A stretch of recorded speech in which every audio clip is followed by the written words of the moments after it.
Hello, everyone. Welcome to this section where I have a good friend of mine, Dan Weicker, with me. He is a wonderful friend who has been practicing Tai Chi Qigong for a number of years. And he seems to feel that his fortress and strength is in the area of looking at things from a different perspective to come up with some unique ability, unique way of looking at things, maybe answers, getting some answers, and what have you. So, Dan, over to you, and let's hear that. How you do. Thanks. Very often when I begin and I introduce myself to people, it always wants to come out, "Hi, my name's Dan, and I'm an alcoholic." And I'm not going to say that here, although I already did. And for those people who are familiar with what would be called the 12-step paradigm, that's an important aspect of what I want to talk about in terms of an interesting view of how I see things and how I see the world.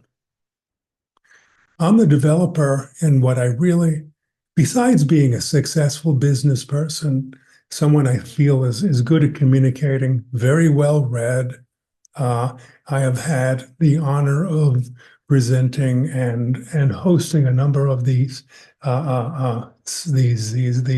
reunions for the Healer Within Foundation that Colin has been kind enough to come and share. So the way that I see the world, the way that I parse things, is part of it is I'm going to say what works and what doesn't work. So yes, I came into recovery at the age of 44, 25 years ago.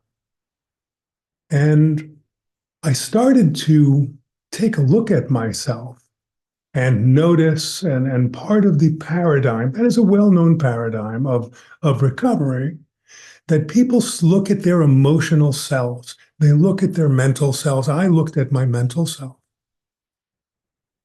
And along with that, I also revisited a childhood practice that I had of moving meditation. I rediscovered that. Matter of fact, I remember telling my psychiatrist at one point, I've rediscovered my spirituality. It was hiding in this very, very like kind of slow, repetitive movement, being able to sense people. And I'm going to really come together and tell you what this is all about. So very often, people will come into something like recovery and they'll learn a lot about themselves. But the body is still anxious, anxious, tapping, can't get over it. And I've also found that people will come into something like yoga, Tai Chi, Qigong, and they will expect that their character is going to change. Mm-hmm. And what will happen is that although things do happen, and this is a kind of a black and white picture, very often people are let down because there's something missing. We need something to tie together. Mm. And I would tell people in recovery about Qigong, and they go, well, that's nice for you. And I would tell people in Qigong, I'm sure Colleen may remember, I spoke about it, and they go, well, you see, well, we're not addicts. And by the way, who isn't addicted now? Mm-hmm. The modern world with the internet and the phones has laid bare like a copper wire the addictive tendencies of everyone. And the tent of that has become large. Right. So I'm going to kind of sew this up. So there's something missing. I said there's something missing there. And it occurred to me, and I've been doing a lot of work on this. Part of this is, there's a great value now in science.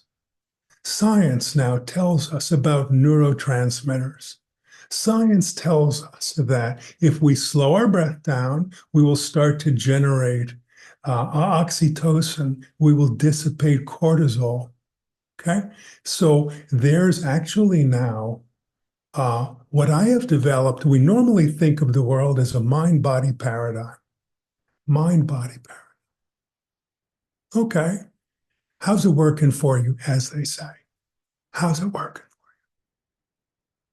What I have come up with is this idea that actually there is a trilogy. You know that yin yang picture, right? Got this yin yang. What am I most proud of? Not the yin yang picture, but I'm going to tell you something. In the black, there's a little white. In the white, there's a little black.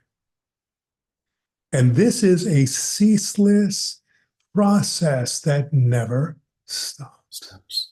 Yeah. But there's something missing in that. Mm-hmm. In plain sight, there's something missing in this picture.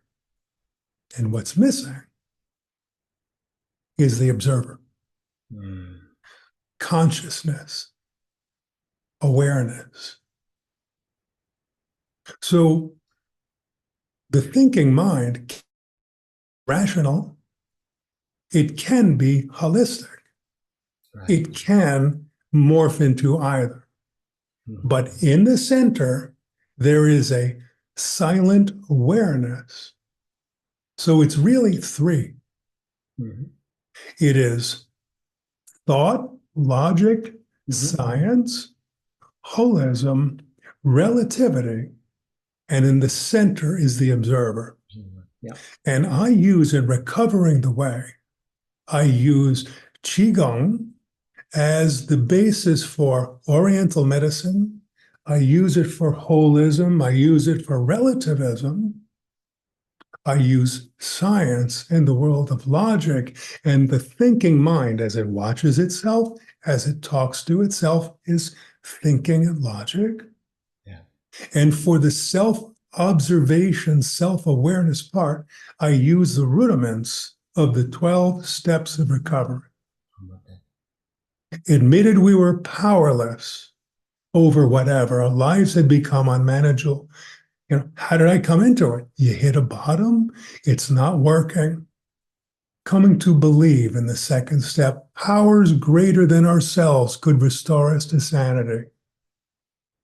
The yin yang, the scientific method.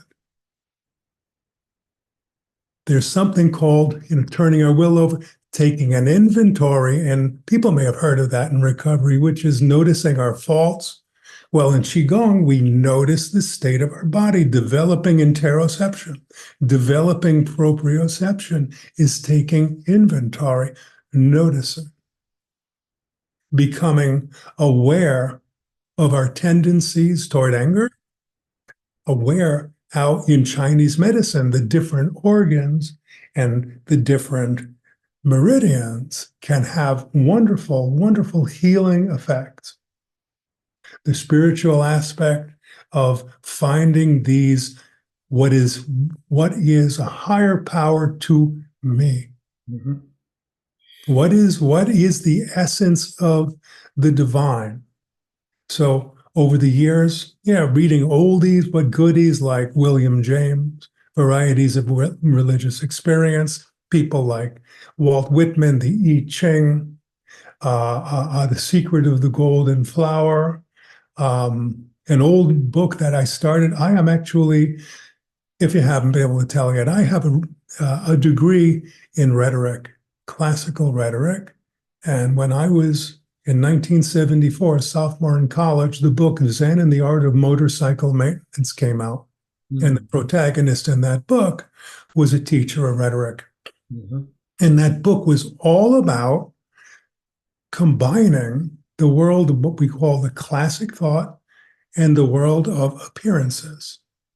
And there is a third aspect, and that is the aspect of awareness. Awareness, yeah. So it is Jing Qi Shen all over again. It is this holy trinity.